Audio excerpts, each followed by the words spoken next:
welcome back to another weekly episode of Scale Riders Podcast. I am your host, 65 Lokes, and this is episode number 162. My guest for this episode is a high-skilled model builder here in the U.S. His name is Wes Salazar, a detail enthusiast, member of MCBA. He's also participating in the 2022 Tourney Buildoff by Iceman Collections. It's been a while since the last time he was on the show. It's been, I would say, 2 years now. A lot to catch up on, so let's just go right ahead and get things started. I hope you guys enjoy this episode. What's up, brother? Yo, what's up, Wes? How you doing? Pretty good, man. How about yourself? Oh, doing well. Thank you. Welcome to the podcast. Thanks, man. Glad to be back.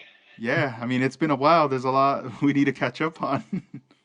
Dude, I'm telling you, I was thinking about that earlier today. It's crazy how much time has passed since the last time. No, yeah, for sure. Right now, I mean, you've been staying busy though and active, even though, I know we chat on Instagram, but from just seeing you on Instagram, you're like super active on there, bro. Like all the time, working on new projects, participating in events, traveling. And, right now at this very moment, you're participating in Iceman Collections 2022 Tourney Buildoff. Tell us about that. Yeah, it's pretty cool, man. It's the first one I got in on. I missed out last year. Just I didn't get in time, but it's pretty cool, man. Just to be competing with everybody, online. A lot of good builders, a lot of big names on Instagram, and it's been a while since I've been in a build off, so it's nice to kind of be back in that atmosphere. Although 8 weeks is kind of pushing it when it comes to trying to get a build done for me. Yeah, it's crazy how, like when it was announced and then it was like right away, like it filled up, right? Pretty much, it was I think filled up within I think 2 days. Man, that's crazy. And once it filled up, like when you found out about it, was it something that you were like, all right, it's 8 weeks, but I'm ready to commit? Oh, definitely. The funny part is when it was announced, and then when Iceman gave the date for when we had to have our kit by, was actually the weekend I was in Dallas for the Showdown show. So it turned out I actually had to buy a kit at the show to have for Saturday for the entry because I wasn't home and everything I had was at the house. I didn't have anything down at my parents' house. So Yeah. it was a little it was quick, man. It was very, very quick as far as trying to figure out something to do, but I got it in on time, so it was fun. Man, so like when you were there at that show, you were just like you started hitting the tables, like browsing through the vendors to see what they got. Pretty much, me and my dad and I were going through, looking around. He was kind of keeping an eye on different 50s style cars and trucks, and we kind of settled on one. But ironically enough, I have David Detail Junkies to thank for this wagon that I'm doing, and I say that kind of jokingly because I don't know what I got myself into with trying to do a resin body in 8 weeks. But I kind of started behind everybody else because all I had was the body. Dang. Mm-hmm. And he was like, "Oh man, just do it the way you do it. It'll be cool." And at the time, it sounded good. And here we are, what, 3 days, 4 days left now, and I'm kind of like, I'm nervous whether or not I'm actually going to get it done. Wow, that's a trip. So like that car, I mean, I've dealt with resin before as well. And as far as like you diving into this, like the 8 weeks, was it something that you were kind of like mentally preparing, like, all right, week one, I got to do this, week two, I got to do this. Were you taking like notes on that? In a way, when I bought it in Dallas, literally after the show, I got back to my parents' house and I'm already brainstorming.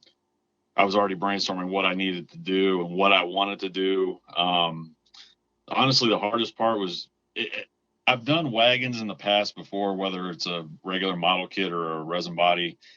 But for some reason, this wagon's just it was a trip trying to figure out the color combination, the stance, what style I'm going to go with. This one really tested myself, and I think because of that 8 weeks, it's what did it. You know. Yeah, I see you got paint on it, clear coat. It's like it looks super. It looks like glass, dude. When I saw those last photos you posted of it. Right. I appreciate that, man. Yeah. The splash candy brandy wine looks more like candy apple red, but the brandy wine actually is real nice. It laid out really good, and yeah, when I got clear coat on it, man, it really brought the build to life more so, and kind of gave me that little extra boost at the end of like, okay, now I want to just keep going with it to get it done. Because at first I was, like I said, kind of like up in the air about a lot of what I wanted to do with it. You Yeah. know, Was there any problems or difficulties you ran into during this process? um, realistically, knock on wood, not too many. There was a few with the paint process because I don't know if you noticed in some of the photos, it's actually a two-tone candy red. So there was actually I did a silver base on the top and bottom half, and then I did a gunmetal base in the middle. Well, I actually had problems with when I was masking off some of the base coat peeling off, and then having to go back and touch it up, and hoping that it wasn't going to do it again before I laid the candy on it. Yeah. So that was actually knock like I said, knock on wood, probably the only issue I've had so far. However, I'm kind of nervous once I start putting it together because you mock stuff up left and right, and then it fits together well. But as soon as you paint everything and then you go to put it together for final assembly, nothing seems to fit right. Yeah, dang. So that's I'm kind of nervous about that. I'm finishing up the interior tonight a little bit, and then we'll see what tomorrow brings with after work once I get home and start working on it again. But it's getting there, though. I'll say that. Man, I mean, I wish there was a way that everybody who's like at that final stage, like that last week or let's say the final days of the Hmm. competition, the build off, it would be kind of cool if there was like a camera streaming you guys live, like putting it together, or just going through it. It's almost like when you're getting ready to watch like a boxing match and you see the fighters in Right. their room like just warming up and Yep. now you feel more connected, like, oh man, I want to see this fight, like I'm nervous. So Right. I mean, I'm excited. It's cool to see the weekly updates from everybody. And I Hmm. mean, with that also, it's those are part of the rules. You have to show on the particular days that they ask for to Oh yeah, show. that's what makes it fun, but it also kind of made it challenging too, because we all have lives outside of model building, and Mm, it's like, okay, the weekend's here. All right, I got to make sure I get these posts in, and sometimes it was literally Sunday night at like 9:30, 10 o'clock. I'm like, oh, I still got to get a photo up here before the weekend's over with. So yeah, yeah. there was a few moments like that, but it's like you said, it's part of the rules, and that's why we do these build offs, man, just to have Mm. fun with it, and kind of challenge ourselves a little bit too. Yeah, no, yeah, and also shout out to like the wives, fiancés, significant others, family that are like also supporting, holding it down while you're working, and Oh yeah. understanding because I mean there's a lot of work. Hopefully, when it's all said and done, they can take them out to dinner or something, make up for it. Oh yeah, no, definitely shout out to my wife, Liz, because she puts up with quite a bit with the model building. I mean, she knows it's my passion. She enjoys it too. She enjoys seeing what I do, and going out to the shows and sometimes traveling with me and stuff. But yeah, it's definitely one of those, like, with something like this, it's like, okay, go do your thing, but we still need to get this done or this done. And it's like, no, I know, but we'll get it done eventually. Yeah, so true. But Yeah, well, I yeah, mean, good luck. I hope everything, we'll be for sure watching, we'll be paying attention, sharing for sure all the work there. And definitely. aside from that build though, I know you work on other stuff too. It's not just that. Like there's other things you got going on as well. But one of the posts I wanted to talk about on your Instagram, you had posted that 68 Charger. You were showing us the engine bay in Oh that yeah. with everything with wires. It's plumbed. I don't know. It just when I see that, I just trip out, dude. It's definitely eye candy. You could get lost just staring at that, and the more the good thing about the app, you could zoom in, and Right. you could see when you start getting into adding that all that realism in there, all those parts. Hmm. For someone who wants to get into that, because I almost feel like this year, I feel like a lot of people are showcasing detail. They're going into it. They're getting parts. They're showcasing a lot more of that. And like for someone who wants to get into that world, and let's just say they're gonna do the engine, and they're gonna be using wires and cables. Like, do you recommend them get like the different sizes, or just kind of stick to one size, or what would you recommend? Well, I mean, to start off with, I know a lot of people look at a photo like that, what I posted, and they can kind of get overwhelmed a little bit because there's so much into it. First thing I'd say is just go to your basics. So your spark plug wires, your fuel lines, your radiator hoses, which you will need to get different sizes for. It's kind of a trial and error type thing. There's no set specific size for those, but like your pre-wired distributors, I mean, obviously those have the correct wire size you need. Fuel lines, radiator hoses, miscellaneous like brake lines. Typically, you kind of just have to look and see what the different sizes are. Some companies like ProTech, actually they'll label what hoses and what braided line will work for fuel lines and stuff like that. It's just kind of do your research on it, and try some of it's trial and error, but enough people have used it that you could ask anybody and they'll pretty much give you what sizes you need to use.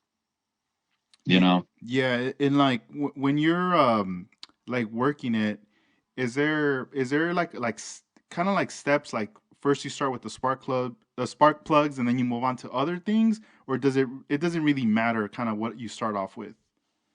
Oh no, it does kind of matter a little bit because if you end up doing like some of the more delicate stuff at the beginning, you run the risk of having it fall off or break off while you're trying to do other stuff. So for for me, I usually start with the spark plug wires. Before I paint the motor or anything like that, I actually drill where the wires are going to go into the block. Drill out the wires, mount the distributor on there, and then run the wires the way that they're supposed to. I get a little crazy with it. I do the correct firing order for these motors. That's something that nobody has to do that if they don't want to. I just tend to go that little bit of extra mile with it. But once those are done, I usually add the pulleys. I don't run the belt until I'm ready to put the motor in the car because again, it can be kind of fragile with some of the extra stuff that you have to add, like your alternator. You have to actually make the brackets for it now, since like with a plastic kit, everything's molded together. So the belt, the pulleys, those are all molded. Everything's one piece. When you assemble it, well, when you do the separate pulleys, the machine pulleys with the belt, you have to make the bracketry for like the alternators, power steering pumps, air conditioners, that kind of stuff. So I'll add the belt last once I'm ready to put the motor in. That way I don't risk breaking all that stuff off while I'm trying to do other stuff. Stuff like the fuel lines that you saw in that photo, those are added once the motor is actually in the car, because there's no way I could do that without risking breaking them off while putting the body and everything together. I've tried it in the past, and it's been frustrating because it's like you spend all that time and then one little wrong move and it ends up breaking off because they're so delicate. Yeah, man. Yeah, that was gonna be another one of my questions, as far as like holding the engine. Like in the beginning process, are you using a pin vise, or are you just kind of holding it with your hands? And then as things get more complex, you start to get into the phase of let's put it in the model now. Yeah, mostly. I really wish I had the that jig that Dispade has that you have on your website. I don't have one of those where it holds the motor. So most of the stuff I'm doing is just holding it in my hand while I'm doing all the majority of the work. And then, yeah, once it's time to put it in the car is where it's pretty much okay. The gloves are on, and just trying to make sure I put it in there as delicately as I can without risking breaking anything off. Yeah. That's a trip. And like this whole process, how important is it, like a pin vise with various drill bits and like tweezers? Oh, 150% important, man. I mean, I couldn't do half of the stuff without any of those tools. Pin vices for drilling the holes. Um, just down to your normal like X-Acto blades and everything else, making sure everything's sharp and new. Because it, I remember back in the day when I first started this, before I even knew what a pin vise was, sitting there trying to put a little hole with an X-Acto blade and trying to make the hole round and to put the wire in, and it's Yeah. oversized and it just looks weird. But no, your tools are definitely a key factor in putting all this detail in. So I have the tweezers, a set of tweezers I have. They're actually they lock in place. So when I'm doing like say photo etch parts, or I'm adding like a specific wire or like a nut and bolt, they actually lock and hold it in place until I release it once I actually have it glued onto the part or the motor or whatever I'm putting it on. Man. So yeah, it's a big factor when it comes to adding all this stuff. You got to have the right tools. Yeah, you reminded me a while back when the first time I was adding a distributor to my engine, and Hmm. this was like around 2015, and I didn't have a pin vise either, and I wasn't really aware of them. I remember seeing them at the hobby stores, but I never used one, and I really didn't know what it was for. And I Hmm. knew I needed to drill, some little holes like in there, because I was like, how are the wires gonna get attached? And I think even Right. before I tried just gluing like putting a little bit of glue on the tip and like attaching it to the engine, and just you're bending the wire, but then they're gonna flick out. Right. And I was like, oh, you know what, drilling it. But then it was one of those things where I did not have the tools. So then I was like, oh, I know what I need to do. So I grabbed like this like metal, a really small like metal rod piece. I Hmm. forgot where I got that tool from. Maybe it was like one of those metal spatulas that I broke off just the tip, and Right. and I Right. got and I got a lighter, and I was just lighting it up, getting it really hot, and then I was just like stabbing into the engine on the side, uh, Oh man. like little holes. And when I would pull out, Right. like the plastic would pull out, and then I would have to clean that up. And it Yeah. it wasn't lined up like straight or anything. It was all kind of off and crooked. But I, Right. I was just like, it's in there. No one's gonna be able to see that Yeah. from the bottom. So Right. so I was like, Exactly. all right, cool.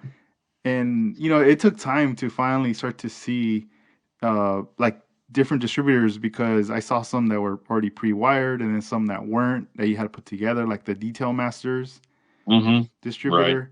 And and then now, I mean, it seems like there's just so many out now, like so many different brands that are out, like so Oh many options.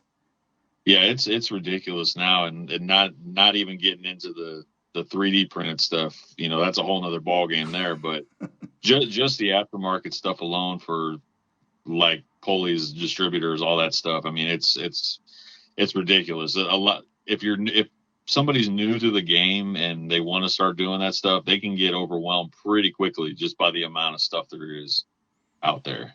Yeah, and then it also could get very costly as well. Oh yes, I know that one for a fact. Yeah. Yeah, man. Yeah, it's a trip though, but it's cool to see all that stuff being done. It's especially more when, it's one of your friends or someone that you just started following on Instagram and you start connecting with. When Hmm. they start busting out, you get inspired, but you're also like rooting for that person, for doing all those things like that.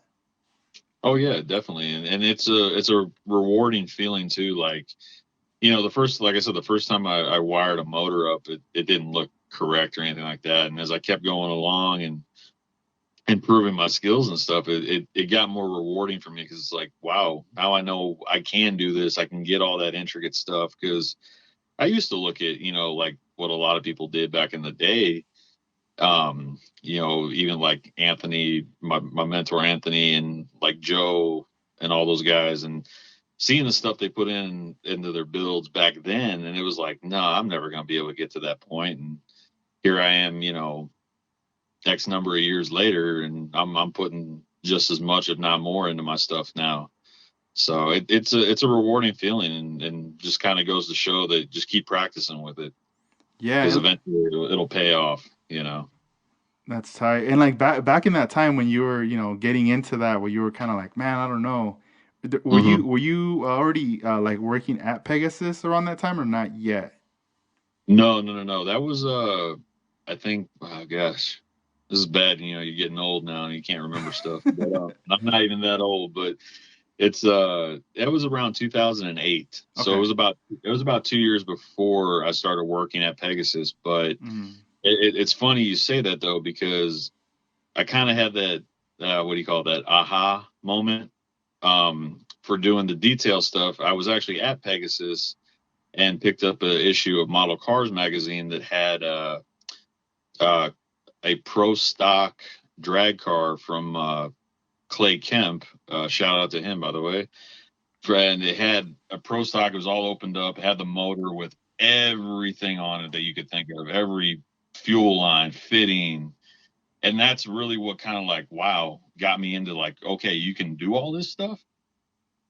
And ever since then, it was just kind of like, okay, now I want to learn how to do this. Now I want to learn how to do that. So in a way, seeing that magazine and seeing Clay's car is kind of what got me like really focused into the detailing stuff. And then just kind of, as I met people as I went along, and just learned a little bit from everybody. Mm-hmm.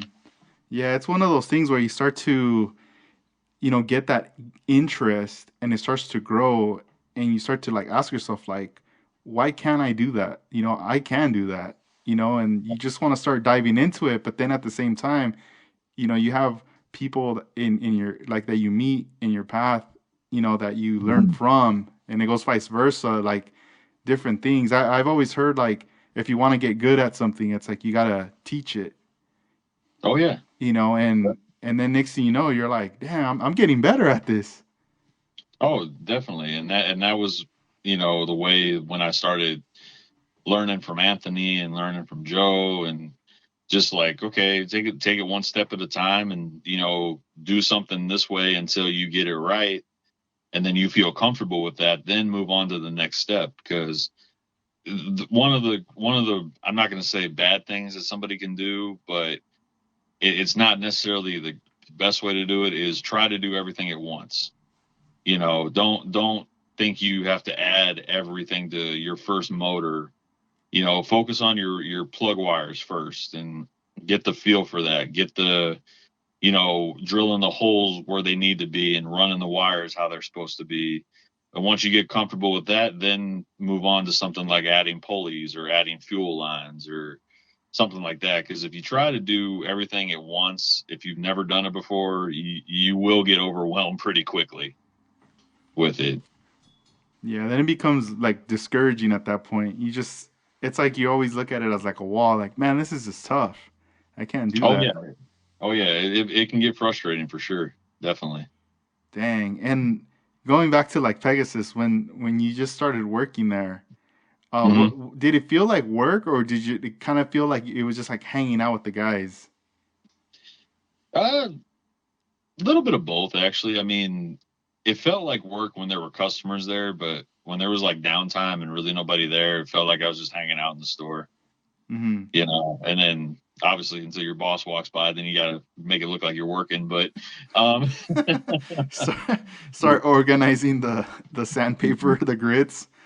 that or The, the one big thing was always putting the wheels and tires together and mm, packaging them. That was always one of the big things. They always had a tub sitting on the counter of it. It may have been lowrider wheels. It may have been the big and little 23-inch wheels or something like that. But it was always like always a tub on the counter with here, put the tires on it, on the rim, package them up, and then stack them up, and then take it in the back. Is like, yeah, that's definitely the busy work.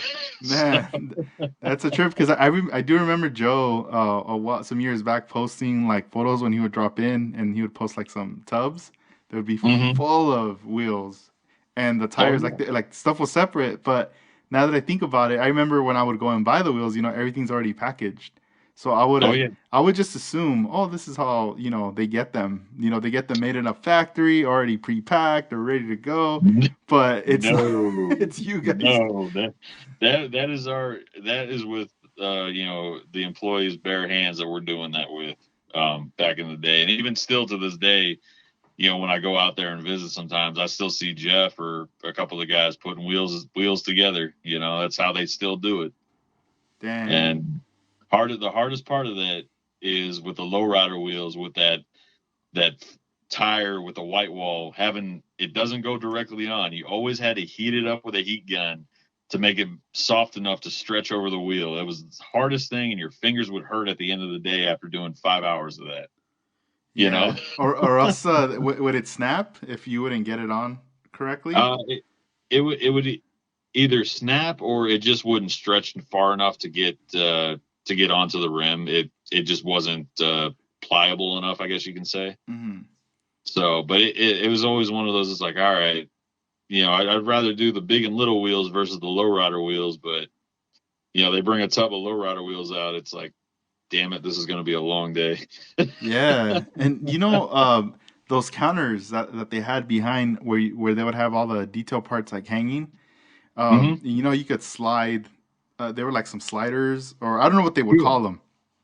Yeah, like pegboard, like slider pegboard type things. Yeah. Would any of you guys go behind them and kind of hide or anything like that? Like, or was there even No, enough room to fit someone back there to be like, oh, I'm gonna hide right here for a little bit, take a little break? no, not really. I mean, yeah, you could move them around a little bit, but not there wasn't enough to where it's like, okay, you're completely out of sight. It's trust me, we tried. There was a few times we tried, but no, it didn't always work out that way. Yeah, and like, the store was huge, so I know there was like different departments, like it seemed like in different areas. But was it Hmm. something like you were assigned like this is your area and you could not, like don't go on the other side and jump behind the counter working over there like with the RC guys or something. More like this is the area you hold down. Was it more like set up like that? Pretty much. I mean, I think the whole time I was there, I think I might have actually gone over to the RC side maybe once or twice just to kind of like stand there and fill in just because they were maybe short or somebody was on lunch or something like that.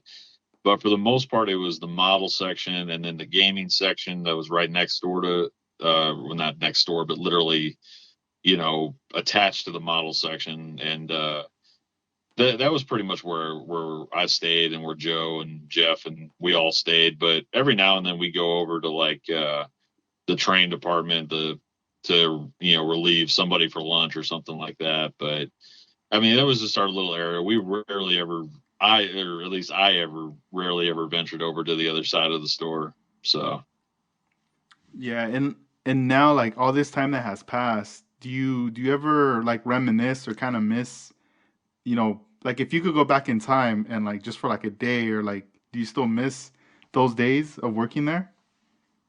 yeah, it was fun, man. I think the last podcast or one of the times I was on before, we talked about it. And, one of the best things about that job was getting to interact with customers, and whether it was, customers that you've known for a while or somebody new that came in and was trying to learn or just starting to get into the hobby. That was always the fun one for me because kind of showing them what's what. And same thing. They want to get into doing certain things, or they may have not known that you could do certain like detail stuff with the model cars and whatnot. And it was always fun getting kind of showing them and getting them more involved into the hobby and growing the hobby.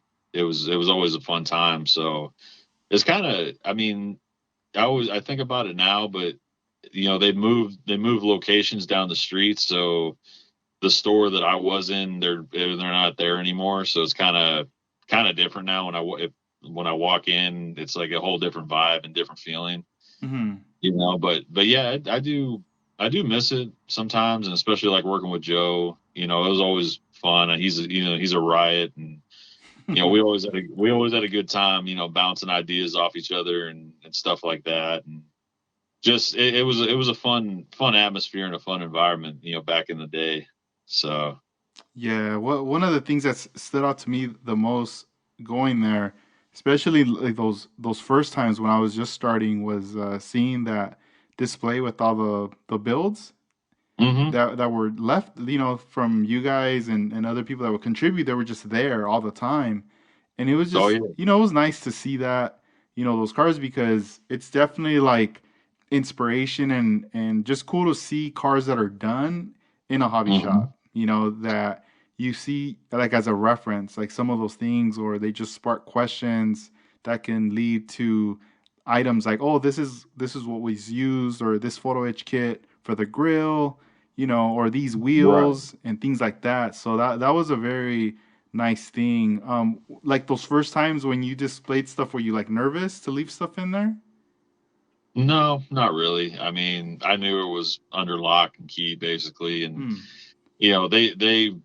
if I wasn't working there, they pretty much there was only like two or three of us that had access to that case. So, we I felt pretty safe leaving stuff there, and it's fun, like you said, because it sparks interest, it sparks conversation, and for detail stuff. The most annoying thing though was people asking if all those cars are for sale. Oh, yeah, yeah. Yeah, there at least once or twice a week, we would get people come in and like, "Hey, is that for sale? Hey, is that for sale?" No, I don't even know who owns this car, honestly, so I can't sell it to you. Even if I wanted to, I couldn't do it because I don't even know who owns that car. So Crazy. It's almost like it's almost the same now, like I bet you get people hitting you up online, comments, just saying, Mhm. how much? How Oh much? yeah. The two words, the infamous words, how Mhm. much? And then Oh yeah. you Oh either yeah. you either tell them not for sale, or you just throw like this crazy price, 50,000 or something, just to Right. get them off your back, and you never hear back from them again. Or actually, the funny thing is, last year I actually did end up selling two cars. Oh, damn. Which ones you And sell? so the first one I sold was at the dedicated show back in August last year. You remember the green Cadillac that I had? Yeah, that was the one that was on it came out on the Scale Auto Contest annual magazine, Yes, that right? one. Yeah, yeah, yeah. That one. I sold it to Ish out there in California, Chevrolet Ish on Instagram. Really good builder. Really, yeah. He's the one that did the Money 59 Mm. Yeah. Impala, the convertible one, all opened up. Yeah, yeah, yeah. Um, It was, I think it took first place at like a lowrider event, right? Like a I one-on-one believe. scale event, and then they had like a section for models as well. I think it was Cadillac Fest Oh, actually. okay, okay. Yeah, That, yeah. a few years ago. A few years ago. Mm-hmm. Yeah, he loved that car ever since when I finished it, and kept asking me, "Hey, you want to sell it? You want to sell it?" And it's like, well, let me show it a little bit first, and then when I got out there, he's like, "Hey, what do you think?" I'm like, "All right, we'll talk." And we came to an agreement, and he still has that now, so I know it's in good hands out there in California. That's You cool. know, Yeah. and then the other one I ended up selling was back in October, yeah, October of last year at our local show here in St. Louis. Um, kind of random actually. A guy that I've seen before at the show from Illinois comes out to the show. He he asked me, he's like, "Hey, do you still have that 56 Nomad, the red and bronze one that I had?" And I said, "Yeah." He's like, "Well, I really would like that car. I'd like to have a piece of your artwork. Ooh. Would you be willing to sell it?" And I'm kind of like, I sold the Cadillac to Ish because, he's a good friend of mine, and I know it's going to a good home and everything else, and I know he appreciates it, what goes into them and stuff. So this was a little different because I'm kind of like, okay, I know you, but I don't know. So I did what you said. I threw out a crazy number. Yeah. The guy didn't even hesitate. Oh, damn. Yeah. And I'm like, all right, well, let's go to my house after the show and we'll go get the car then, because it wasn't even the car was retired, so I didn't even have it at the show. Ooh, nice, nice. So, Yeah. so I'm like, okay. That's dope. Man, you could be like, look, dude, I'm gonna tell you right now, the car's retired, so the value went up even more. Right. Nah. Well, and that's the funny thing is now it just with I guess I don't know. I'm not gonna say it's because of the name or anything, but the quality of the builds that I turn out and just the style of them now. I get more people hitting me up, whether it's online or like even at shows and stuff. I'm half the time I'm nervous. I'm not going to come back with half of my cars when I go to these shows anymore. Yeah, man. You know, Well, dude, that Cadillac is badass. Like, it's super clean. I mean, it looks like a real car. Like what somebody would do to a real car. Like if they own that car, that's the hmm way they would paint it. The wheels, just the setup, the way it looked. It looks like it would be a one-on-one scale car. And but not only that, Right. I mean, all these years, all the things you learned and the things you do with your builds, I mean, they're high level builds too. It's not like, oh, I just got started, or it's Right. it's a Right. lot of work, knowledge, inspiration from various artists. And I mean, I really like the way the guy even worded it too, about getting one of your art pieces. He wants to own something that you hmm created, and he's noticing it as an art piece right there. So that for Oh yeah. sure is like, like maybe for those, if there's anybody listening that does want to buy something, start looking at it that way, or pay attention to it that way, not just like a regular car, because they are art pieces at the end of the day, for sure. Oh, definitely. I mean, the amount of time and and in some cases money that we put into these cars. Yeah, they're not just plastic model toys. They're pieces of artwork, and in some cases built better than a lot of die-cast cars that people can go buy.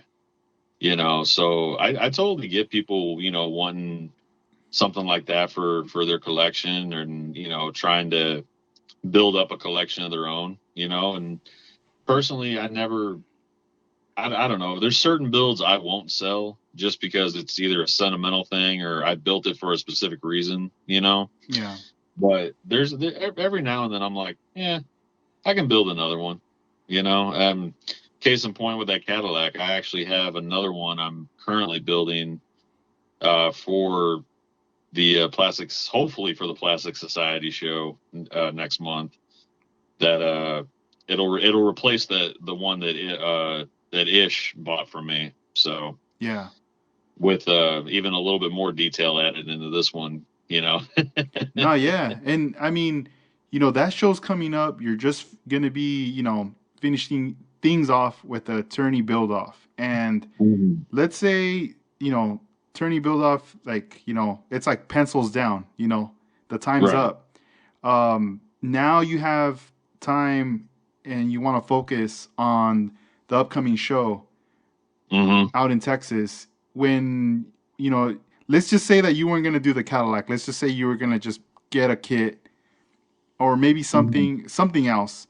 Do you, hmm right there in that moment when you're looking at the calendar, do you say, all right, we're either going to do maybe a curbside or maybe tone it down just so we could have it done in a short amount of time? Or is it like, all right, we're going to go all in, and even if there's stress and whatever involved, because it's going to get crazy. Like, do you know how to dial that in, like that switch of going all out, or tone it down? I do, but it never ends up that way. Um, there's a lot of times that I'll be like, okay, um, so like for the Plastic Society show, I'll look at it and be like, okay, these are the categories I want to enter. These are the cars I have done already for that. And then there's one category I want to build something for. Yeah, I will sometimes tone it down a little bit, but I always find myself rushing, not excuse me, rushing is the wrong word, working until the very last minute to put everything that I can detail wise into that car And then asking myself, why do I keep doing this to myself? Um, case in point, whatever I'm working on, whether it's that Cadillac, there's more than one.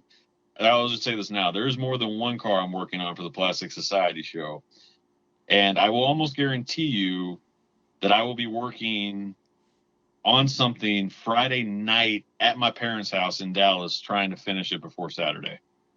I can Dang. almost guarantee it Yeah. because that's just the way it happens. I don't plan it that way, but it just seems to happen. Whether it's a curbside, whether it's a full detail, I'm always working on something, usually up to the last minute, but at least I'll already be where I have to be and I don't have to travel the next morning.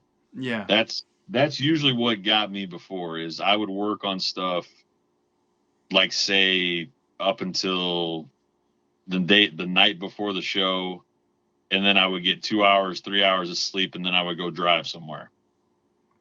That that never really ended too well because I was always dead tired by the end of that. Kind of like when Al and I went to NNL West a couple years ago and just did the day and back trip. Oh my God. Yeah, you Yeah, know. that's crazy. Yeah. You know, one of the things that I always think about, it's like who comes to mind when I think about, model builder that travel throughout the US and we see at Mhm. shows that don't live in California, right now or even other states. And I mean, Mhm. you always come like in my mind, like Wes. I always think of you. I think of like George Ramos, Yep. Vision 124. I always think of him Oh, too. Dennis Matthews, yeah. even like Chester. I start thinking like, man, like you guys are like traveling, but you obviously go like all over the place, bro. Like that's it's a trip, but you're always active, participating in the events, out here in California. But it's like you come out, pretty often. And I mean, the beginning of this year, you were originally set to come out to the NNO West show, Hmm. and you had everything set up, but then it got canceled. Right. But you still came out to California.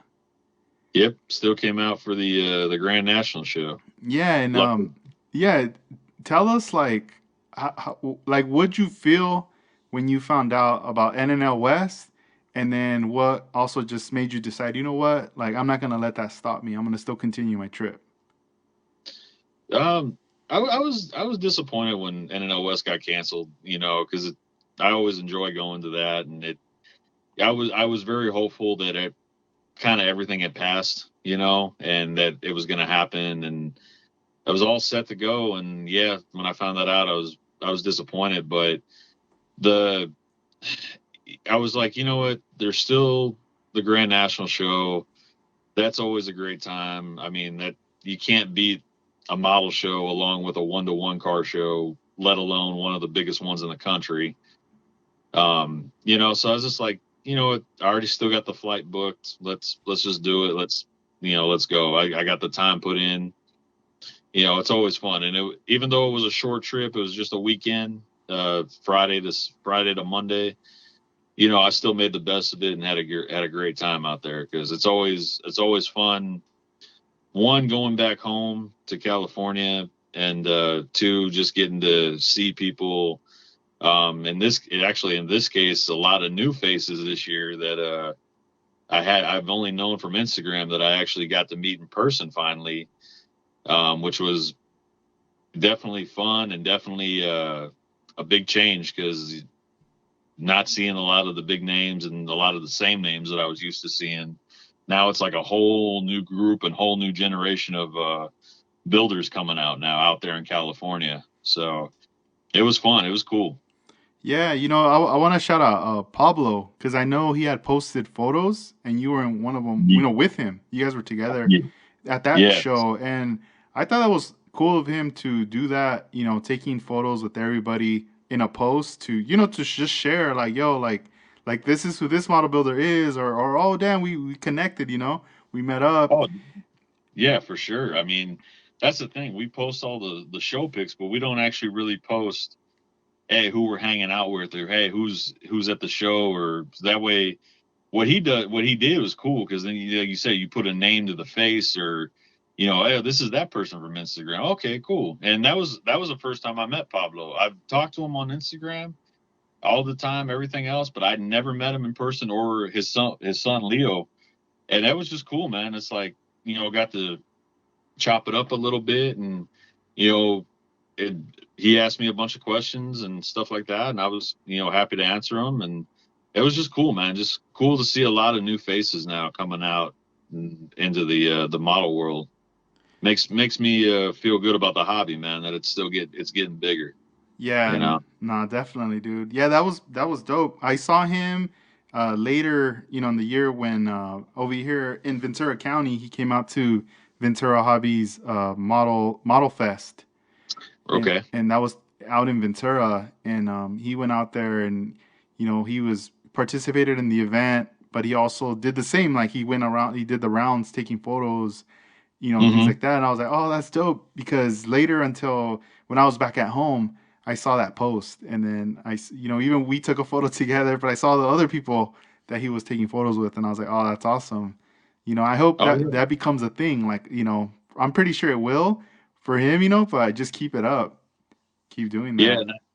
and I kind of did that a little bit in Dallas back in March at the showdown. I took a few selfies with a few of the guys out there, Waco and Fonzel, and a few of the a few of the other guys that were out there too. Just because Pablo inspired me by doing that, and it's like let's post up who's out here, other than just the builds. So Yeah. it's cool. It's Yeah. definitely cool. I just think it's dope, man, that you left your comfort zone. You used to live in California and you've moved away from California, which a lot of people can say, "Oh, I'm gonna get out of here," whatever, it's getting expensive, whatever. But at the end of the day, it Right. doesn't get done. But Hmm. it's like you traveled out, you live outside of California, and different places you've lived at, it's like you've learned a lot of different things, but not only that, with model building, you connect with everybody. And I mean, every state is different. It's like everywhere's like a different environment. Oh And yeah. and it becomes like you start getting cultured like crazy, right? Like you just, what's up, where the food's at, what are the food spots and Oh yeah. and all this stuff, right? And like, do you trip out how like you come to California, you connect with all the heads in California that model build, and then you go to Texas, out there it's the same, the community, boom, like it's Mm-hmm. it's there. And I mean, you start traveling out to other places, and then you start coming across, like if you go to like the East Coast or you go to like New Jersey, you already know you got Vision 124 out there, and Right. all his homies in the club out there. So it's like it's kind of cool that you can go to like different places and just connect with people. Oh yeah, and that's been the one great thing. One about Instagram, but two, just traveling in general. I mean, it's I've gotten to meet so many people now that honestly probably wouldn't have met otherwise, or if I hadn't have left California, probably would have never met. I probably would have just seen the names in the magazine or on Instagram, but never would have gotten a chance to really meet them. And that's the cool thing because like you said, I travel all over the place for these shows. One, because I'm very passionate about the hobby and about what I do, but it's cool just to see the different styles of shows and different styles of builds and like you said, culture and all the different in different areas of the US. I went from being living in California to those shows out there being mostly lowrider and hot rod based to Indiana where they're big on dirt racing cars and dragsters and stuff like that to Texas where now that influences me to build donks, cars on 28s or 30s and stuff like that. So Dang, yeah. Hmm. it's a trip, dude. I mean, it's fun. I enjoy it, and that it makes me it opens me up to a whole different styles of building and different people, and to get me get me inspired more, to do what I do, and to maybe inspire other people with my work as well. Because when I moved here to St. Louis and started showing around here, nobody really knew what a low. They knew what a lowrider was, but not to the way that I built them, or not to the West Coast style. You know, they figured a lowrider was just something that was lowered and slammed on the ground. Yeah. And like, no, technically by definition, yes, but not by a true definition. So when I came out here, it was like a culture shock to them. And now, let's see, 10 years later since I moved, I have people out here building lowriders that never would have built a lowrider in their life. Dang, You know. yeah, that influence for sure. That's dope. So yeah, it's fun, man. I enjoy traveling, dude. As long as I can keep doing it, I will. You Yeah. know, and trust me, there's a few shows I might have to move scheduling around for certain shows, but I'd like to come out to some of the other shows in California. You know, for example, Art Lasky's show coming up here this weekend. I would love to go back to that show. It's been over 10 years since I've been to that show, and you know, I always enjoy going to that one and stuff like that. I'd love to come back out to it. It's just the timing, you know, I'd have to move other stuff around. But Yeah, and then you got the build off going on too. Dang, exactly. Yeah, that'd be intense. like I said, I kind of I do this to myself, but I always end up asking myself, why do I always take on so much at one time? You know, but I'm passionate about it. That's why, honestly.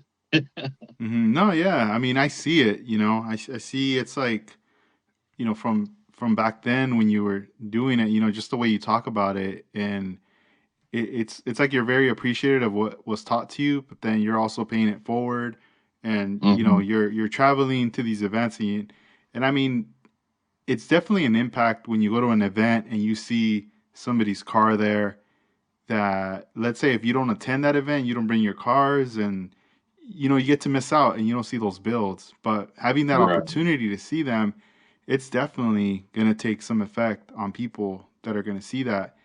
Oh One yeah. in one of your posts I saw, where you were teaching one of your, is it one of your coworkers from work, Yes. Yes. airbrushing, and I did notice, in your caption, you were, it's like you're paying it forward, what was being, what Anthony had taught you. Hmm. You were teaching one of your coworkers, and, like, how was that experience for you? Very very rewarding, man. I don't honestly. I haven't really had a chance to teach anybody in a long time. You know, there's people that have wanted to learn, but they never really kind of dove into it, like really wanting to. They've like, oh yeah, they'll try it and step away. But you know, it's fun because shout out to Colin, by the way. That's my coworker. He he's been getting more and more into the models, and he came over to the pad one day and was blown away just by everything that I had here, the detail stuff, the what you can do to a model other than just build it out of the box. And next thing you know, he's hooked and he's asking me questions left and right. And I'm like, all right, well, go get you a model. He's a big Mustang fan, so he got himself I think it's a '69 Boss 302, and he's been prepping it, working on it. He came over. We did some airbrushing. He never used the airbrush before for doing painting, that kind of stuff. At our work, they use, over in the detail side, they use airbrush for interior repair, but not for like model stuff, obviously. But so he wanted to learn that, and it was fun, man. I always enjoy teaching. I guess I got that from what Anthony taught me. You know, I enjoyed learning from him, and I always wanted to pass it forward. I don't have kids of my own right now, so obviously that's not gonna. I can't teach that if I don't have them. Have them. So it's always Yeah. fun. It's always fun when somebody wants to come along and learn, because I have no problems teaching anybody. You know, if you're willing to learn and you know give me the time to teach you, then I have no problems whatsoever doing that. Yeah, that's tight.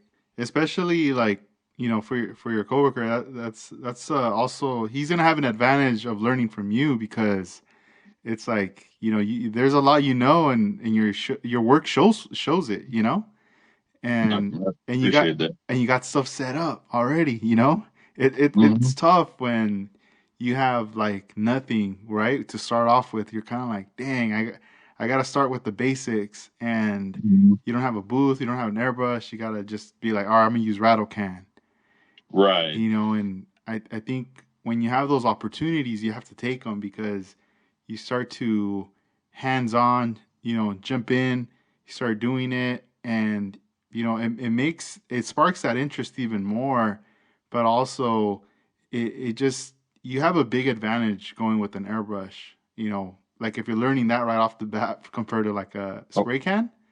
oh yeah, definitely. Dang. Definitely. So Yeah, because I mean, when I first started back before I met Anthony and all that, I was using rattle can. But as soon as I started learning from him, I think you remember he used the phrase "get off the baby bottle," yeah. um, in reference to the spray cans. Eh, Ever since I went to airbrush, it's like, yeah, no, I can't. It's hard for me to go back. The only thing I really rattle can or use a can for sometimes is just primer. Hmm. But otherwise, yeah, it's like I dove headfirst into airbrushing, and that I was just like I was hooked. So it's kind of the same way with teaching Colin and a couple other people that I've taught too. It's like they see the advantages of it. They see how you can make stuff like paint go a lot farther with it. You're not spending as much money in the long run, so to speak. But it's a trip because, like you said, not having anything, yeah. Colin didn't have even a workbench or anything set up. He came over to the house the next day. He already set up a workbench and everything in his room at his house. So it's Oh, damn, yeah. yeah. He sent me a photo that night. He's like, "Hey, look, I got a desk, I got a light, I got this, I got that." I'm like, "Damn, dude. Okay, all right, you're into it now." So Yeah, we're going in. That's like when you have a friend, he's like, "Oh, he's got one kid," and then you go back and "Oh, damn, you got five now?" And then later yeah. 10, and the floodgates have opened.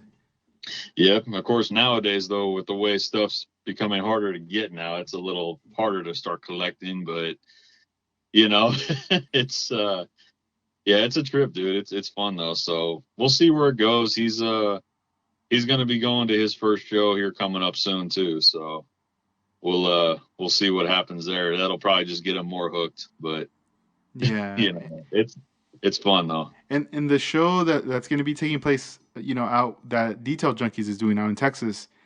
So Hmm. for you, your drive, how far is that drive for you heading out there? Well, actually, I'm flying out Oh, okay, to. flying out there. Yeah, if I was to drive, it would be about 10 hours. Dang, yeah, that's a Um, mission but for a but drive. yeah, that's pushing it. The longest I've done is about 8, and that was down to Atlanta. But the to fly out there, it's only an hour and a half, so it it Easy. it, Let's kill, do it it. kills a bunch of time. Yeah, exactly. Yeah. So it's and then like I said, my parents live out there too, so I don't have to worry about a place to stay or anything. Oh, that's So dope. Yeah, that works out yeah. right there. Yeah, and then plus my dad actually likes going out to the model To shows the with me. shows. Yeah, it's pretty cool. He gets a kick out of it. He never really went with them to me in with me to them in California because I was always driving myself out there, driving around and stuff, and Hmm. so he never really get to experience them. And now they're out there, he enjoys it. And I think this last time back in March, he was talking with a lot of the guys out there too. So a lot of people at the Dallas show, they kind of already know my pops. So That's cool, man. Yeah, that's awesome. That's yeah. just another way of you guys even like hanging out. Oh yeah, definitely, So, definitely. He enjoys it. He enjoys looking at them, looking at the models and everything. But he never had the patience to build them, though. hmm. He that we built one or two when I was a kid, but they were never anything obviously really glamorous or anything like that. But as he always said, he never doesn't have the patience to do what I do now with them. So it's funny, but I built a couple models for him and stuff like that, just because he's like, hey, I'd like to have this or this. Oh, all right, give me this much amount of time, and I'll build you one, Dad. So, Yeah, oh, that's cool. Yeah, I mean that's tight. He has an appreciation oh yeah, for the definitely. models. Yeah, both of my parents do. They're very proud of what I've accomplished in the hobby and where it's taken me too. I mean, honestly, it's opened up a lot of doors for me that I don't know if it ever would have back in the day had I not gotten into modeling. You know, Yeah, and how's it been at work, dude, with painting and all that? it's a trip, dude. It's fun. I was gonna say that's been one of the major things that's changed since the last time you and I talked. Right as 2020 hit, we started going through. We bought the house at the end of March, and then all the pandemic crap hit, and unfortunately, I lost my job. What I was doing before with surgical instruments, not because of the pandemic. I'm not going to go into the reason why, but let's just say some people are not fun to be around. Let's just put it that way. Yeah. But it was kind of a blessing in disguise because it opened up a door for me for I work at CarMax doing paint and body work for them. Put in an application. I knew a friend of mine actually had been working there for like 10 plus years. Told him, I said, man, I haven't done much with one-to-one painting. I've done a little bit, but not much with anything, just with the models. He's like, put it in. They'll probably hire you. And I put in my application, and within a week I was hired. Mm. And really, realistically, it was because even though I didn't have a lot of the experience with the one-to-one stuff, my knowledge of painting, my knowledge of what materials to use, um, because a lot of what I use is the same stuff they use on one-to-one cars. So, the mixing ratios, everything just got bigger. Yeah, it's like And now at CarMax you see cars driving off with House of Color. No, I'm joking. no, I wish, I Right? wish. If Imagine? we that would be dope. If we had that kind of time to actually paint like that, that would Yeah, that'd be be so awesome. dope. Yeah, hell yeah, let's do it. Actually, I kind of think they would probably sell more, honestly, if we did Hmm. that. But that's just my opinion. But but no, it's been fun, man. It's been a trip. I've learned so much, and I'm going on.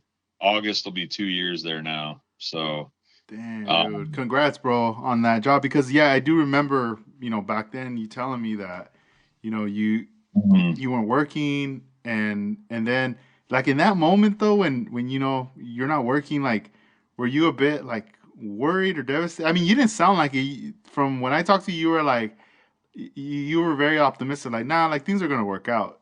Like it's crazy, but this is even before you had Right. gotten the job. And I mean it's very hard for a lot of people to have composure and to kind of have a strong mind, knowing like don't trip, things are gonna be good. Well, and to be honest with you, Edgar, it was hard, man. I mean, I know I kept my composure, but on the inside, it was hard because it was actually 2020, man. I mean, as we all know, was not the greatest year in the world, but it was a sequence of events for me. So we bought the house, then my wife got laid off because of COVID. My car broke down right after that. I got fired from my job right after that. And then we're like, great, are we going to be able to keep the house? It's like, a lot of stuff goes through your mind, you Mm-hmm. know, like you said. And it was hard for me to keep my composure, dude, because I'm not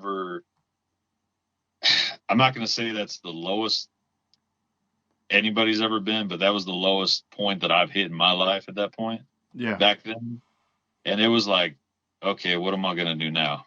And it I think, thankfully Liz, kept me grounded and everything. And she's like, no, things will work out. And it's kind of a blessing the way things happen for me. And, yeah, sure enough, like I said, I was only out of work for 2 weeks, and it was, to where I'm at now. And now we're pretty much back we've been on a very, very good upswing ever since then. So, Yeah, no, that's good, man. I'm yeah. glad to hear. I'm happy that things worked out, and what a trip that the knowledge that you have with model building, and that was one of the things I was gonna bring up, like before you even just said what you just said, that you put it on the application. But I always wondered that, like, let's just Mhm. say that you apply at a spot, let's say they do collision work or whatever, they paint cars. Mhm. Would that help? I was thinking that, like, what if you say, "Oh yeah, I have like 20 years of experience," and you put cars, painting, Mhm. but you're not really saying that you painted, model cars, you know? Well, Like let's say yeah, that's all you did, but then again, I'm like, no, wait, but like you said, it's just larger amounts of paint that you're mixing, pretty much. yeah. I mean, obviously, there's a lot of differences besides that go along with the job, but and different companies are different. I mean, if you go to a mom and pop shop, they may not be as open to that as like what CarMax was with me and stuff like that. But it's just like if you're honest with them, and like I put on my application, I actually put down professional model builder experience with this brand of paint, these brands of paint and clear coats, airbrushes, paint guns, that kind of stuff. So That's cool. it. But at the same time, though, I'm also still learning. It's one of Hmm. those things that you always, no matter what job you have, no matter how much experience you have, you're always going to be learning every time. Yeah. So it's been a trip, dude. It's been fun. I enjoy it. I'm learning stuff every day, and it's kind of cool being able to. I never thought I'd actually be able to apply model building techniques to one-to-one cars, but I've actually done several vehicle repairs using glue, plastic, and actually scratch building pieces for stuff. there there do you bring it, do you just leave it there, like do you just bring like a pack of like styrene and like No, not necessarily that, but it's just like, okay, so for example, there was a piece of a bumper, a corner piece of a bumper missing, and it was off of I think it was an Audi, so it was a pretty expensive bumper if we had to replace it. Mhm. And they're like, "Can you do anything with this?" Give me a couple hours, let me see what I can do. I took a piece of plastic from a license plate bracket, cut it out, shaped it, molded it in, plastic welded it, bonded it over, and then it never looked like it was repaired. It looked like it was part of the bumper the whole time. Yeah, dang, you should You have had know, some MacGyver music in the background as you're putting it all oh, together.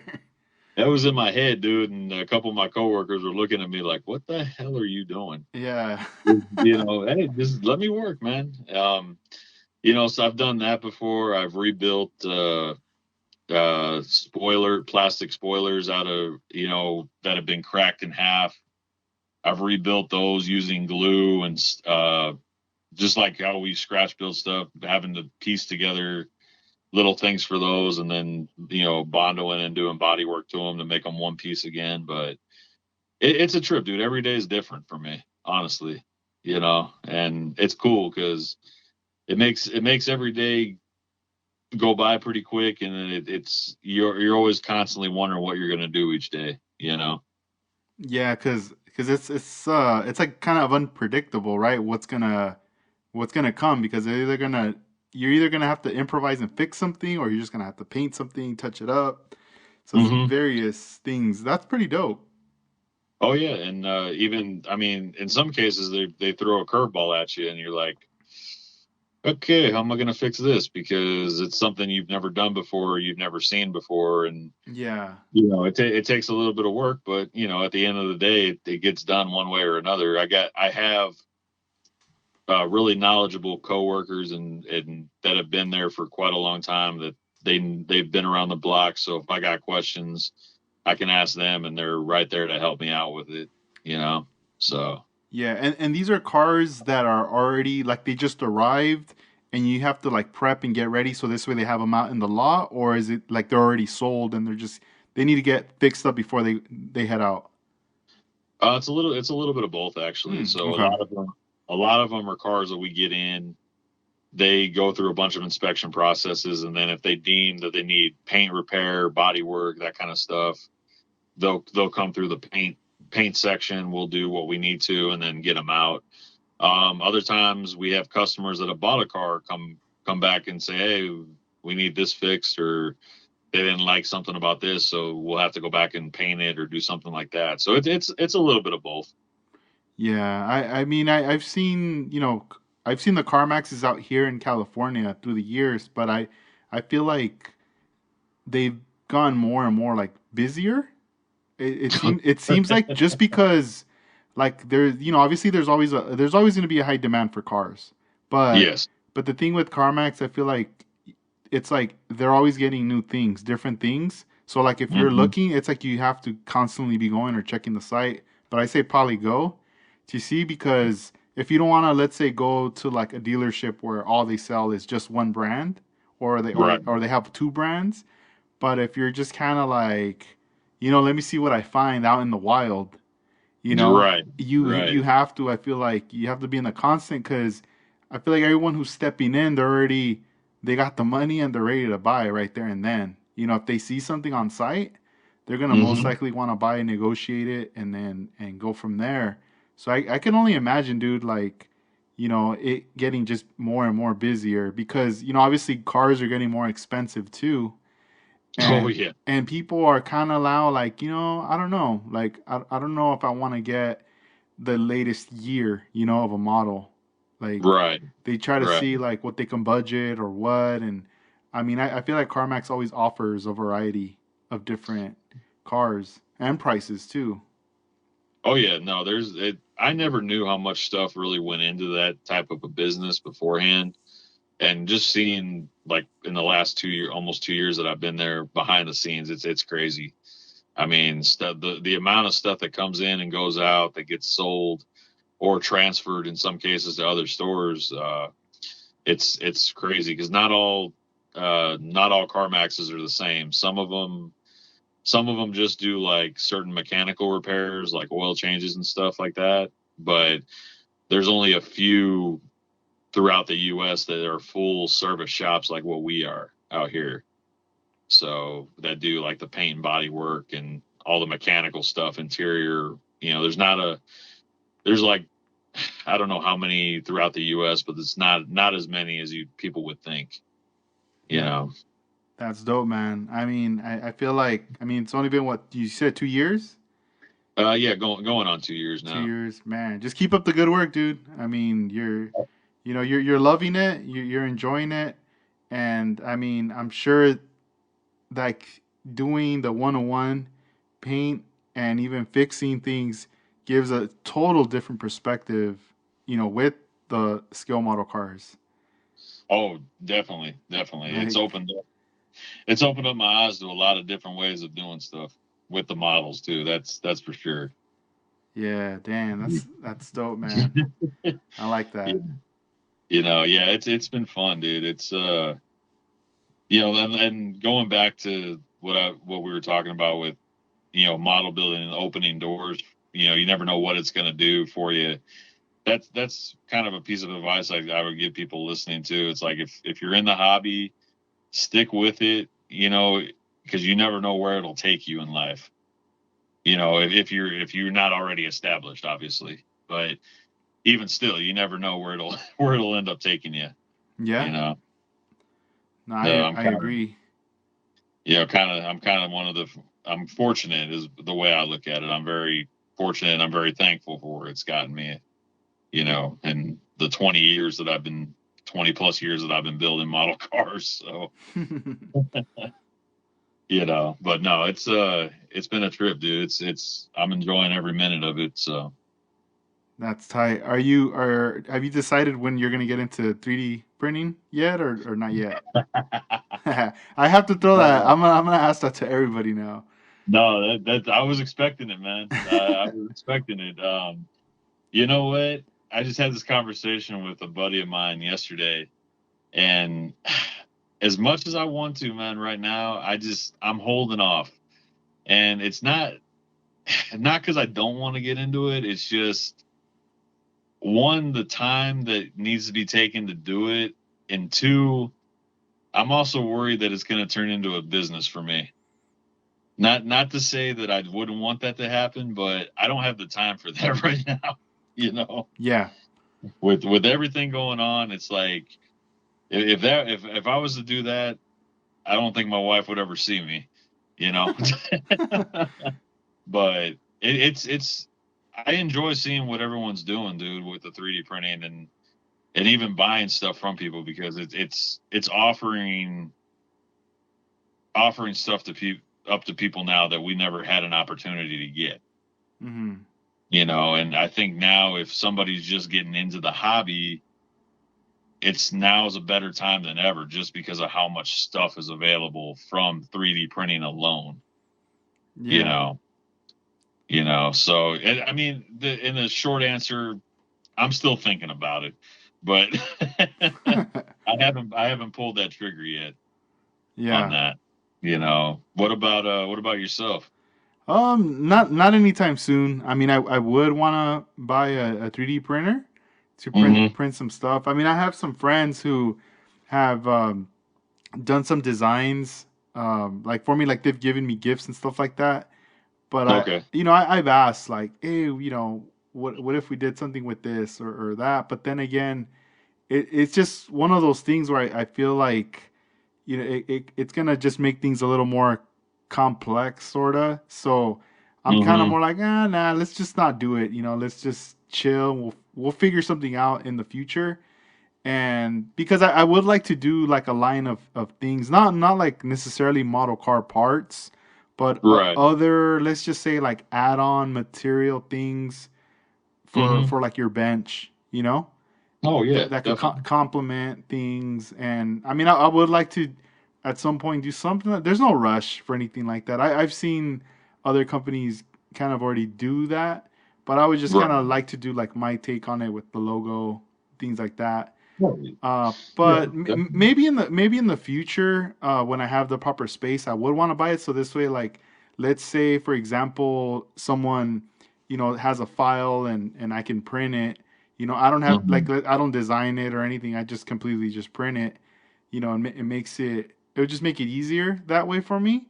Right. Because I know things are gonna change. I mean, I've had talks with certain friends, and I feel like the only way with the 3D printing, I see it climbing up to even more levels. Is like if it starts to become more legitimate, meaning, let's just say that I think this is what's gonna happen later. Someone's gonna create a design and they're gonna license the design. They're gonna most likely find the way, like I don't want to call it a loophole, but just find the way to either copyright or trademark that design somehow. I don't know Gotcha. how. And then Right. from there, be able to license it for like a year with someone. So let's just say Right. somebody created, let's just say like Casey out in Australia, one of the homies, Mhm. makes a Right. design for me, and I tell it like so this way it works out for him and for myself. So everything's like, transparent. Look, Casey, I want to do this design. How much will it cost me? License it for Hmm. a year. Once it expires, then we have to talk about this again about if I want to renew or not, right? And Right. within the year, the deal, it's probably not going to cost the same. It's probably going to cost a little more or something because things are going to change. And Right. Right. and then let's just say we do the year and it expires, and I'm like, nah, I don't want to renew. Then that it's done. But then that piece will become like a very limited edition piece of whatever Right. that was created, right? Most likely it might not come again unless 3 years pass and I'm like, yo, let's revamp that one. Let's bring it back. You know, how much is it going to cost for me to license it? And once you license it for the year, it's not going to matter. Like, you could print that thing unlimited times or whatever. Right. And at first it might be like, damn, that's expensive for the file. But the thing is, you got to justify like, well, you're going to be able to print it as many times as you want, like unlimited. Because I don't know, there's gonna be something. Watch, because I feel like people need to set their terms on certain things if they're gonna start doing that. Be- Oh yeah. No, because just with the amount, like you said, the certain files, and then people making it accessible for everybody. No, eventually, yeah, you're right. Somebody is going to come along and they'll be like, nope, I'm going to license that, and then it's going to turn, like you said, turn into the whole. Okay, now the pricing is going to go up, or it's going to become limited edition. It's kind of sounds like when you and Joe were talking about the licensing for doing model kits and stuff like that. The negotiation part of how things are going to go. I could definitely see that happening. Yeah, yeah, because it's like somebody can create a file and then they sell it, on Shapeways or like or the Colt 3D Colt site, Right. and once the person purchases it, that's it. Like they can manipulate it, I guess, or do something where now, or they could just give the file out for free, right? Now everybody has the file, Right. and I mean, I don't know. I feel like there's gonna be a way. I think I was even talking to Casey and being like, "Hey, is there a way, or have they come out with the software where maybe, like people, let's say the original people who bought it have the file, but then if the file gets like ripped or stolen or whatever, it has like a time limit where it will just expire or it will like maybe it's not possible, but like disappear from the computer, you know? Yeah. I'm Right. just compare. I'm trying to compare files to like MP3 files, you know? Hmm. But then I think about MP3s and I go, nah, once those are out there, they're out there. It's very hard to It's control very hard. control Right. that, right? But I mean, there has been websites that I remember back then they were always selling CDs, and vinyl, and then to survive, those same sites were like, oh, we're now gonna offer MP3s. So now, when this new album comes out, you can either buy the CD, the vinyl, or the MP3. Which one will it be? Right. So now you start getting another fan base. Just I'm just an MP3 digital person. That's all I want. I don't wanna have physical things or whatever. Right. And Yeah, you want the digital copy. You don't want to have stuff piling up. yeah, So, and then that blew up, right? And then it just later the record label started licensing their MP3s to companies like, oh, you want to be right. a digital company? All right, well, and then they started licensing everything and went from there. So I feel like with 3D printing, I mean, I know right now it's kind of like the Wild West. Everyone's just like learning, buying printers left and right. Yep. Everyone's asking questions. How do you do this? How do you do that? Can you fix my file? Or they're doing prints and they're not coming out the way they're coming out. Some people are getting frustrated, but then Right. eventually, like the ones who have been doing it for so long and that want to dive into the business side of it, they're gonna have to like start like trying to look into like, all right, how am I gonna legitimize myself with this? How's this gonna Oh yeah. work? You know? Yeah. Just to keep their files protected, and keep it from becoming a mass produced file from everybody. That Yeah, that's kind of like what I was saying. It's like they're, or you put it best, like it's the wild, kind of like the Wild West right now. It's just like it's something cool that I definitely want to get into and would love to, but it's just something's gonna give here eventually, and I kind of want to wait and see what happens with that first, because I don't want to start getting into it. The next thing you know, I'm stepping on people's toes and stuff like that with yeah, thinking, oh yeah, okay, cool, I can print this. Well, wait a minute, what about this legality? Oh crap, I didn't see that. yeah, So for now, I'll be a consumer of 3D printed products, but and maybe in the future, who knows? But I mean, I definitely have the space for a 3D printer somewhere in this house. I can put one that would be out of the way, you know, not have to worry about it, anything like that. But I know, like you said too, for you still kind of like in a smaller space, right? yeah, yeah. Like the where we're living at, it's small. Like I mean, it's two rooms, and we have like the kitchen, living room, and the dining room. But then after that, it's like there. I mean, I have a garage, but I don't want to set anything up there. And then No, and then no, I'm thinking, no. no, not the. I can't right now in the house just because of the baby. Oh yeah, no, I definitely would. feel I even Especially. trip out just having even just a spray can like in the house. I'm like, oh, Hmm. I gotta put that away. I Right. all those little things I just kind of get all paranoid about. But because of the baby. But man, she's already gonna be 2. It's just toddler now. I keep calling her Jeez. a baby, Oh but man, yeah, getting big. yeah, she is. She is. It's a trip. But yeah, dude. Before we wrap up this episode, another last question is out of Yeah. out of Impalas. I mean, we've seen there hasn't been many coming out as far as a new rebatch like production. Is there a particular year or brand of an Impala that you miss that you go, man, I which one is the one that you go, man, I wish they would bring this one back out again? Oh man, that is a question that I have debated with myself for the last 2 or 3 months now, I want to say. Honestly, because I've noticed the rapid decline of kits available now for Impalas, and I'd have to say the Revell kits, the 63 Impalas for one, and then the what is it? Which one was it? I was just talking about the other day. Um, 58s.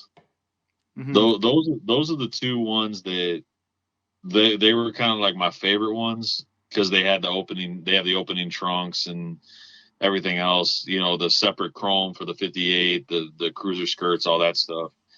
Those ones I would love to see them come back out with, but it's just they're getting so hard to find now too, which is crazy. I never thought I'd see that day. Yeah, no, yeah. I mean, the 63s. Once we did a podcast with Joe, and he said that those were like gone. Like that was it. If you see them, buy Yeah. them. And I mean, he was right. I never saw them anymore in the shelves, and I don't see them anywhere. And I don't Yeah. really see anybody building a 63 like Revell right now that I've seen No, someone like post like currently in work in progress. Uh, I yeah, I have a few of those kits. I'm hanging on to them right now, just because. But yeah, you should it, do it. I was talking to Liz, my wife, about this the other day, and I said, with the upcoming shows, I said I already know I got a bunch of kits, but if I start seeing these kits for cheap at shows, I'm just gonna bring home a crap load of them Yeah. because you know the only place I'm seeing these is like the 63s, the 64s, the Revell ones is like on eBay, and people are just asking ridiculous numbers for them. Hmm. And I was talking to, I don't know if it was Joe or somebody else about it. It's like I never thought I'd see that to where a 64 somebody be asking $60 for it, Is and it's like $64? No, yeah. yeah 60 yeah, exactly. Asking the price of the The year of the year. car, and it's like I don't know. I hope I want to be optimistic, and I hope that something will work out, and eventually they'll start repopping those kits again to where they'll. I'm not going to say reasonable because model kits now are minimum of $30 usually, but at least to where they're normal prices and not to where we're getting them to the price gouging, because that's the thing I think is going to hurt a little bit. But I would love to see those ones come back out, man. You Yeah. know, No, yeah, I because mean, the prices are looking kind of scary. When I look at some of my distributors and some of them that carry like AMT, and mm-hmm. I see the MSRP that they're giving, I'm already going, oh no, I'm not even gonna bother and even trying to sell this car because they'll never sell. And Well, some of it, yeah, it's like AMT 36.99, 37, and almost $40. yeah, and for an AMT kit at that, I remember listening to you and Joe talk about that on the podcast you did with him, and no, for AMT kits, man. I mean, a lot of them. I'm not bashing companies here, but you still got some of the promo chassis. You have the bathtub style interiors where everything's molded together, and it's like for $40, man, or almost $40, it's like no, I'm not going to do that. Yeah, it's you a know, lot. Mm-hmm. and for the old tooling, like Joe said, that's already been paid for, 40 years ago. And it's ridiculous. It's crazy, man. I never thought I'd see a Revell kit go for as much as a Tamiya or Aoshima or something like that. Yeah, no, yeah, it's up there with like import kits pretty much. And I was tripping out. Like, there's other brands that I come across, and there was this one. It's called Nunu Plots, Oh and yeah, like, I yeah. mean, the stuff looks dope. And but I mean, it's up there though. It's like at least in the 50s, 60s, up to the 80s, right? But Hmm. then some of them come with like photo etch. Some come with the back masking, so you can paint the trim black on the windows, things like that. Right, Um, right, and then at the same time, some they actually sell the photo etch separate, but for the kit, like to complete.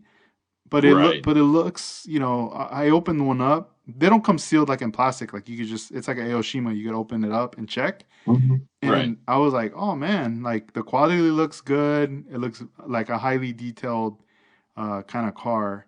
I have not built one myself, but in the future, I would like to. But I just trip out, that there's other options too in case, when people want to start spending more money on a Oh build. yeah. But I just trip out on like, you know, other brands that, like you said, I wouldn't think they would climb up, and it's like they're headed in that direction. No, and I actually have three different versions of those new Platts kits. I have two BMWs and an Audi R8, and I've yet to start them. But just from looking at them, like you said, yeah, they're real high quality. I wish they had full motors though. Hmm. That's the one thing. They are curbside kits technically, but it's just it it's something. It's something different that you don't see all the time is what they're coming out with, which is cool. Yeah, You man, that know, that could be and a market right there for somebody. Just 3D printing engines and or engine bays for those cars that they don't make engines for. exactly. And tell you Oh, what, whoever's listening to that, if they decide to come up with the idea, number one customer right here. yeah. Um, Right? because I have a hard time doing curbside or box stock anymore. I can't do that. I got to detail whatever I build. Yeah. So Hmm. that would be cool. But yeah, I don't know, man. It's crazy with the way the kit situation's going right now. But Hmm. I'm trying to stay positive. Hopefully, I have enough kits, as we all say, to get me through for the next lifetime. But it's just I would like to see for other people's sake that want to get into the hobby, or they want that specific kit that they don't have, not have to pay an arm and a leg for it. You know what I mean? Yeah. And and keep them interested in it. But we'll see what happens. I mean, I don't know if Impalas become more scarce. I guess I'm gonna have to go into different fields of build styles like drag cars and Indy cars and all that kind of stuff. But which I want to too. That's kind of a goal of mine too for this year. So Yeah. kind of expand my building outside of hot rods and low riders and trucks and that kind of stuff. So Nice. Yeah, do other styles. No, that's good, man. Well, hey, Wes, it was awesome talking to you. The time flew by pretty fast, and same here. I Same here, mean, bro. best of luck with the 2022 Tourney Buildoff by Iceman Collections. I mean, I'm excited just from seeing all the prizes and everything that are at stake. Yes. And it's awesome. And at first I was thinking like, does the winner take it all? But then I like how he's being fair. Like the Right. first, Divvying second, it up. third, and fourth. And I don't Yeah. know. Let's see what else happens. But it looks awesome though.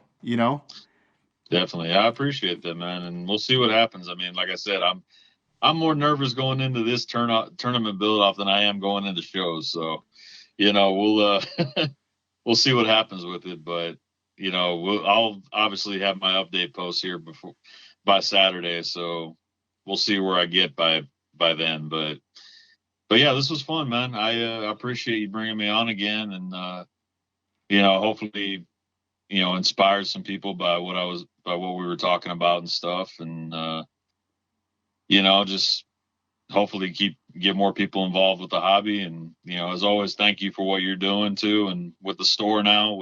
That's cool. It's great. I'm happy to see it grow for you. Oh, thank you. And hopefully continuing to get bigger and better. For you.